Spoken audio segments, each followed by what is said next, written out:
Welcome to Zisodel TV.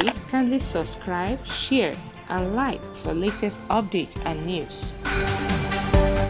Traditional and religious institutions, business societies to do their best to drive our socio-economic. Thank you once again to everyone who has graced this occasion. May Almighty Allah return Mr. President back home safely in good health, and all my colleagues who have supported us towards this occasion. And I also want to thank all the people of Katsina who came out in mass to support and to appreciate Mr. President. Mr. President, I want to tell you that Katsina State is your state, and Katsina State is ready to support you. And Katsina State is ready to support your initiative and your agenda.